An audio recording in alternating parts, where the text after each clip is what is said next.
పట్టాలను ఆడబిడ్డల పేరుతోనే ఇవ్వాలని నిర్ణయించాం. 22,500 కోట్ల రూపాయల అంచనా వ్యయంతో ప్రతి నియోజకవర్గానికి కనీసం 3,500 చొప్పున మొత్తం 4,50,000 ఇళ్లను మంజూరు చేస్తాం. గత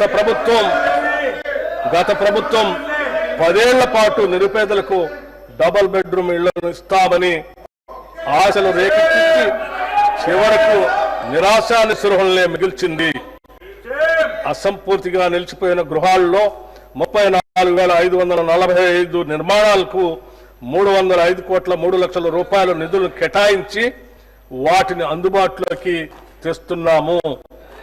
అంతేకాకుండా ఔటర్ రింగ్ రోడ్డును ఆనుకుని హైదరాబాద్ నగరం నలువైపులా శాటిలైట్ టౌన్షిప్లు ఏర్పాటు చేసి అల్పాదాయ మరియు మధ్య తరగతి వర్గాలకు అందుబాటులో ఉండే విధంగా గృహ సముదాయాలను నిర్మించే ప్రణాళిక రూపొందిస్తున్నాం. రాష్ట్రంలోని నిరుపేదలకు ఆరోగ్య భద్రత కల్పించే ధ్యేయంతో రూపొందిన రాజీవ్ ఆరోగ్యశ్రీ పథకాన్ని చేతిలో భాగంగా అమలు చేస్తున్నాం.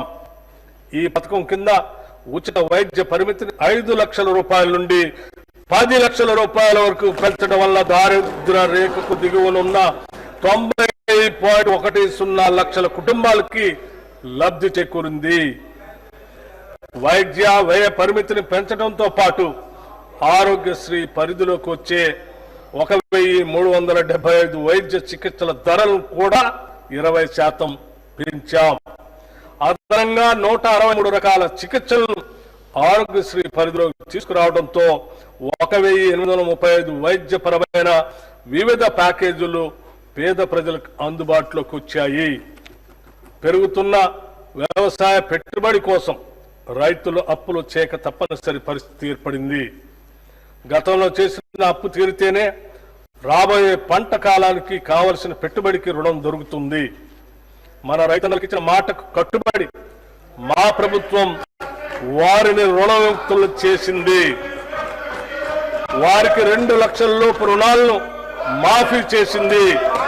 ఇప్పటి వరకు 25.35 లక్షల మంది రైతులకు 20,616 కోట్ల 89 లక్షల రూపాయలు రుణమాఫీ చేశాం. దీనివల్ల రైతులు మళ్లీ వ్యవసాయ రుణాలు పొందటానికి మార్గం సుగమమైంది. ఈ భారీ రుణమాఫీతో తెలంగాణ రాష్ట్రంలోని రైతుల ఆర్థిక మరియు సామాజిక స్థితిగతులు మెరుగుపరిచేందుకు బాటలు వేశాం.